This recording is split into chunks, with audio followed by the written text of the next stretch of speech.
Welcome, everybody, to the Nobody Studio Inside Culture live stream show. My name is Sejal Thakkar, and I am the Chief Culture Officer at Nobody Studios. Today, we're talking to a very special guest, William Carbone, and he's also known as the Renaissance Man. So, welcome to the show, William. Hi, Sejal. Thank you so much. I'm so glad to be here today. I'm very You thrilled. You are so welcome. Well, let me tell everybody a little bit more about you. William is a seasoned executive. He's got over a decade of experience in IT-driven innovation. What I really admire about him is that he takes a human-centered approach while emerging technologies and innovation to drive business transformation. In one of his quotes, so I'm just going to read this quote, and that's really where I want to start off this show with, is he says that technology is not an end in itself, but it's a means to unlocking unlimited possibilities for people and organizations. So, William, can you elaborate a little bit more on this perspective? I'm curious to know what you mean by unlocking unlimited possibilities. Yeah, that's a great one. Thanks for making some research about me. I'm humbled. So it all comes up into the leveraging people and capital. So if you leverage people and capital, you actually create zero-sum games. But when you can leverage, and we have this opportunity today to leverage technology and creative ideas, then you might create positive sum game. And in that perspective, um, I love to look at the unlocking this unlimited potential into an infinite game. So it's basically a business concept that is being introduced by Simon Sinek in the book called Infinite Game, of course. And it's actually a way to think about a business that recognizing that the goal of the game is not to win, but rather to keep playing as long as possible. And players are not fixed in there, and the rules are not predetermined, and there is no defined endpoint or winner. So the objective is not just to beat the competition, but rather be the outlast by outlasting them in order to constantly evolving and adapting. And we see that in the Kyudo, in the Japanese archery tradition, that you actually don't play to target a specific target, but you play to actually to shoot in the best way, regardless of the outcome.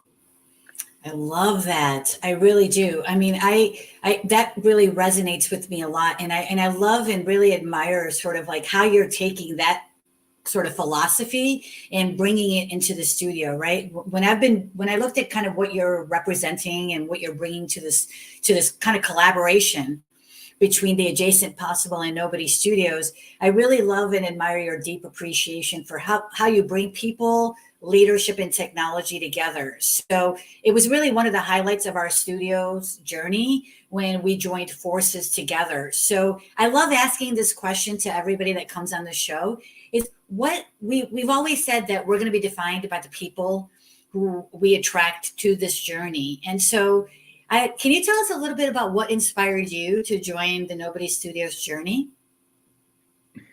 Well, yeah, I have to be honest, Sejal. I cannot say precisely what exactly attracted me in particular.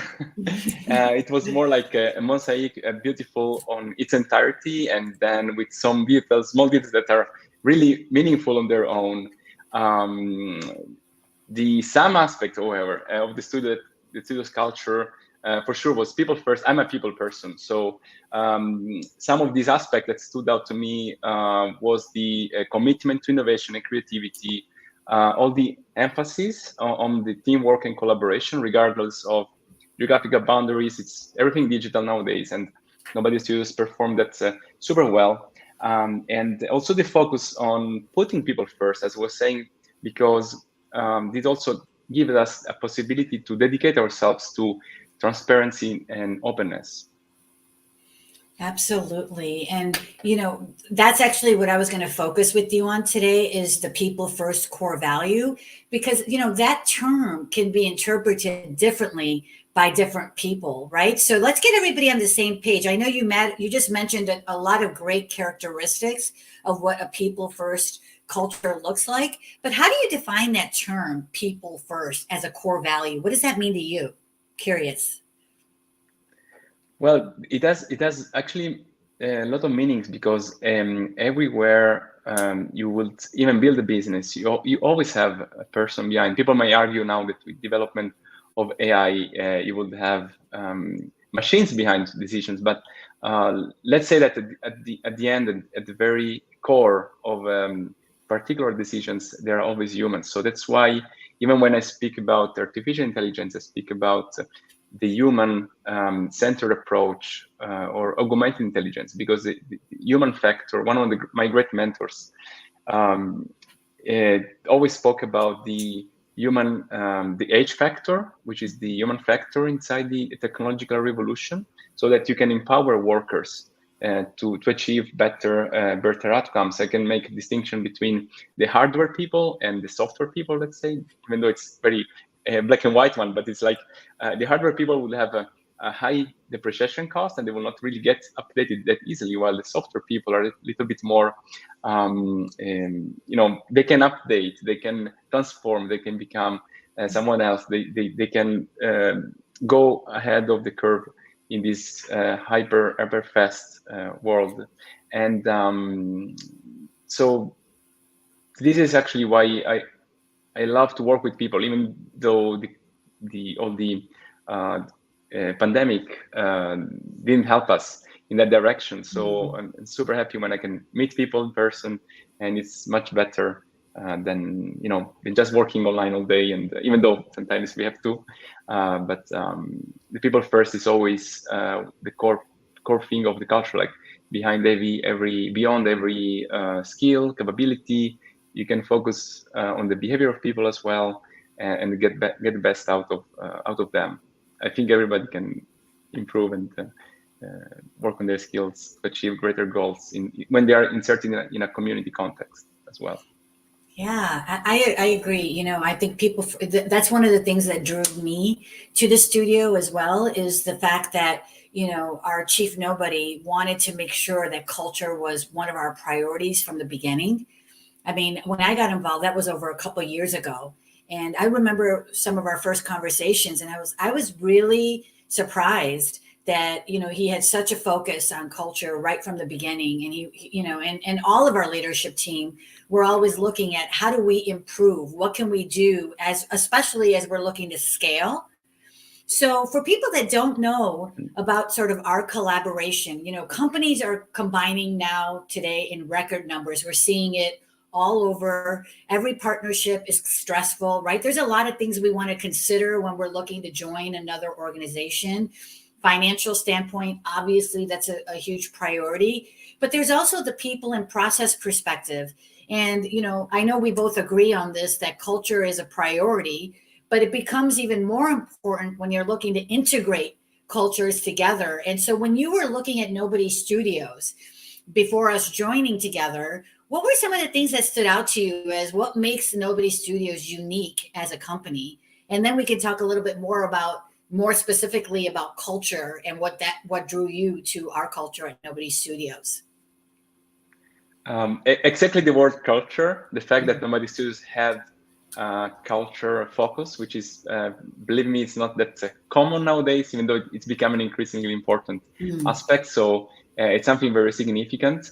So when I was deciding actually with our team to join Nobody Studios, was particularly drawn to the mission of building 100 companies in 5 years. That was like my first exciting moment. And then also, not only that, of course, but in the same way, the commitment to build better business, not only to stroke our egos, but to solve real problems so that we could make a world a better place to live.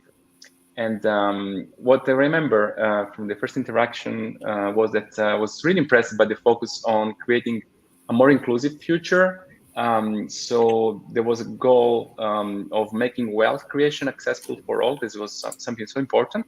So this would happen with low barriers to entry that were strong, equitable, and with better returns. So I was really excited by the idea of becoming a nobody and getting a piece of every company that would create forever. It must sound like you can see that's also reflected into the crowdfunding campaign nowadays, and everyone has the opportunity by investing as little as $100 to be part of this future.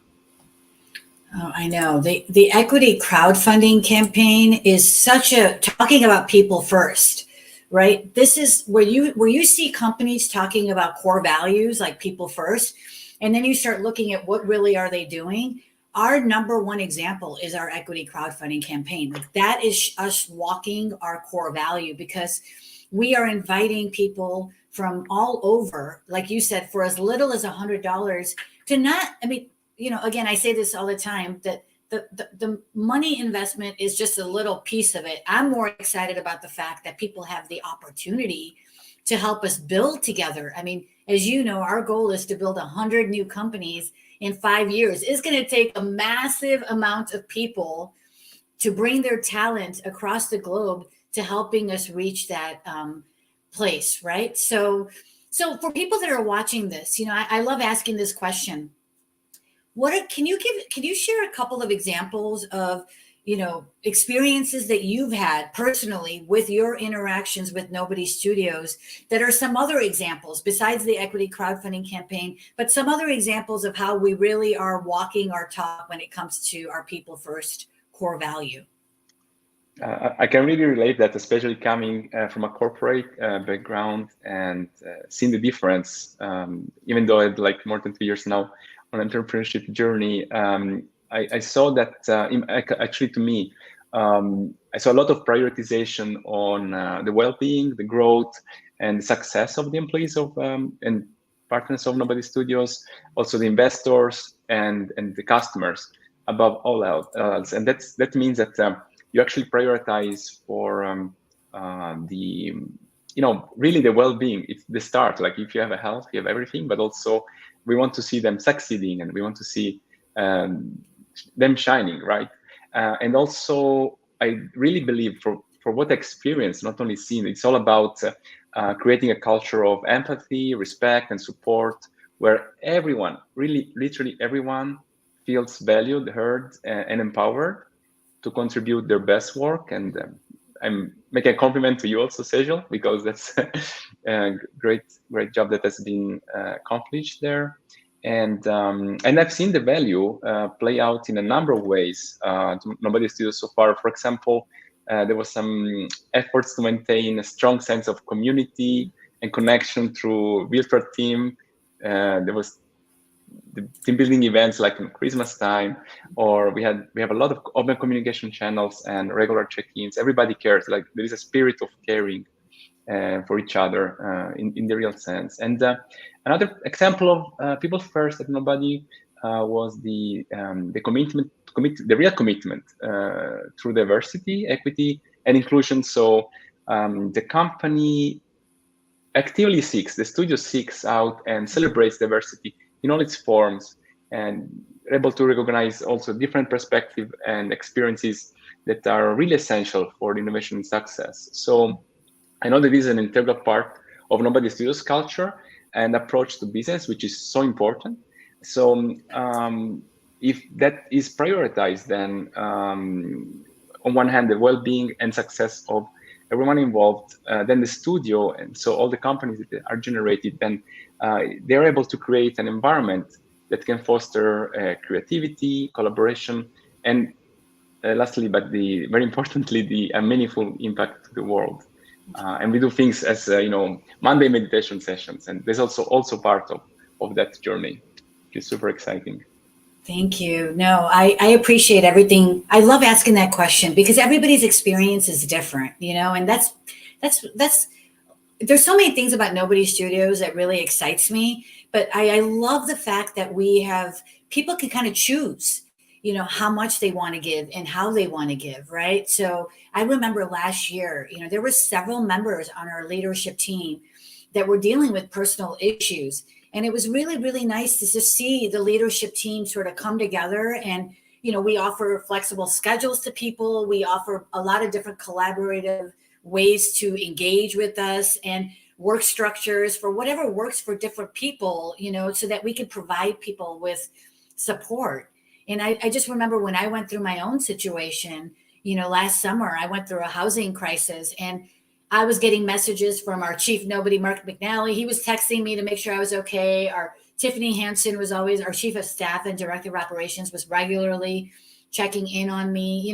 It's that sort of the desire to want to take care of each other and open communication. I love that we strive to create those spaces. And I love that, you're very a good role model in this way for all of us, is that we want people to be able to share their ideas. We want people to be able to be transparent and honest. And I know you're going to bring more of that as we sort of kick off and get past this equity crowdfunding campaign. I'm really looking forward to us working together and figuring out how we can unlock the potential of our nobodies. Because to me, if we can just make sure that the people that we touch in our journey feel like they're valued and that they matter, I think that goal of crushing 100 companies in 5 years, I think we're going to crush that goal. Like, there's no question. We've already got 14 companies that we're building. We're almost, we are going to be way past that goal if we keep that as a priority. So, I want people to really understand too about Adjacent Possible. So if you could tell us a little bit more about what the Adjacent Possible is and sort of why we're collaborating together to make a bigger impact together. I want people to really understand what our collaboration is going to bring for them and for people that are not even part of the journey yet, where we're headed. Right. No, that's a great question. And for sure, it's now we look a bit more into the future. So we built this company called Adjacent Possible. You might find curious, the name. This is very curious, but I encourage you to Google it. I will not tell you what that means. But the idea that now in this journey with Nobody Studios is that Adjacent Possible is becoming an integral building block in the creation of Nobody Studios as a whole. So our mission extends beyond the immediate creation of our new co. And our goal is to continue building this intellectual property that then will be needed by all the companies or most of the companies involved in the studio. And of course, there will be a lot of work to do in the short term as our team focuses on getting the new co up and running. And so the focus is not solely on the new entity, rather the team is looking ahead to the long term. Of course, with an eye on creating valuable intellectual property that will benefit all the companies involved in the studio, the main studio ultimately. So I want to say that the importance of this cannot be overstated as we move on into the future that is increasingly reliant on technology and has a strong foundation of intellectual property, and that's really essential. So it really allows companies to stay ahead of the curve, innovate, and then remain competitive in an ever-changing landscape. So while there might be a lot of work to be done in the short term for us, because now we just announced in January, end of January, that we're part of Nobody Studios. Our team is keeping, and our extended team at the Nobody Studios is keeping its sights set on the bigger picture by building a strong foundation of intellectual property. Then we can set up for success, not just with Newco, but with all the companies that will be involved in this exciting venture. I am so excited. I mean, I really, I want people to really understand that this collaboration is really going to bring people, technology, and leadership together. And we're going to make it so that not only at Nobody Studios, but every single company that comes out of this studio has that sort of built into the fabric of that organization and their culture. So I'm really looking forward to our collaboration. So I'm going to ask you one more question, and this is just something that I know about you that a lot of people don't know about you, is that I've learned that one of your superpowers is that you're a concert pianist. So tell us a little bit more about that. And I guess I want you to also put it into perspective of, with sort of that superpower, how can we ingrain sort of, if we were thinking of you using that superpower and then bringing that into the culture of the studio, how can we sort of compare those two together? Do we have 40 minutes more to talk about it? We've got maybe 5 more minutes. Well, I would just say that music has been always with me. I've been actually very gifted and very open and humble about that. I could just reproduce any song that just comes to my ear, so I never had to read the music, even for very complex classical music pieces. But what really learned from the musical experience, because I've been also playing in orchestras, of course, without reading music. Still, when I was at the university time, what the beautiful part was that the ensemble. So the lessons learned there, you have a lot of terms that come from music to even in the business world. When you speak about harmony, that's really a musical term, right? You talk about harmony, how people can work in harmony, and there are so many great learnings, and it's a great connector for people. It's the best icebreaker. Music is just like it's life, and if you can conduct also an experience of leading a company and before technical leadership roles, I always felt like a conductor in a way that you can orchestrate people and tools for the common good, and then feel that there is a moment where you feel like one entity, like you feel like you're a working team and everybody's equal, and then we can progress with greater success. And the same is in the experience of music, especially with others in a bigger wall. You did see, you still have a couple more minutes to answer that question. You hurried up through that answer. By the way, he is being very humble. What I've heard about William is he can literally hear any tune, and then turn around and play it. And he skipped over this part about how he doesn't read music. He just started reading music very recently, and he's been doing this for a long time. And I'm so glad I asked you that question, because you used the word, I love this word, harmony, right? It's the biggest, if I can give one piece of unsolicited advice to all leaders that are watching this show right now, is that it takes time and a lot of energy and effort to create harmony, right? In the way that we're looking to do at Nobody Studios, and that I think all leaders want to do at their organizations. It doesn't happen overnight, but it definitely helps when you get people who are aligned in your core values, like William and I have been talking about, and how we've decided to join forces, because we want to attract people to our journey who have a deep commitment and emotional energy to fuel this sort of creativity that we know it's going to take to innovate at the rate that we want to innovate. So I want to just invite everybody. We've talked about, a lot of people have been reaching out to us about how they can get involved with our journey, what they can do.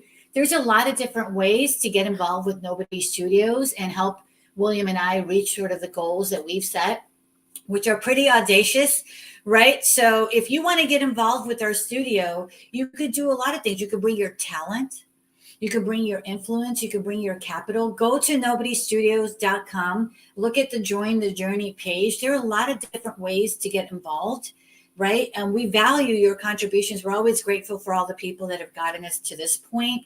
But we know that in order for us to achieve our goal, we're going to need a lot more people working together in harmony to reach our goals. So, William, before we sign off, do you have anything to share with people about why they would want to join this journey and be a part of this adventure with us?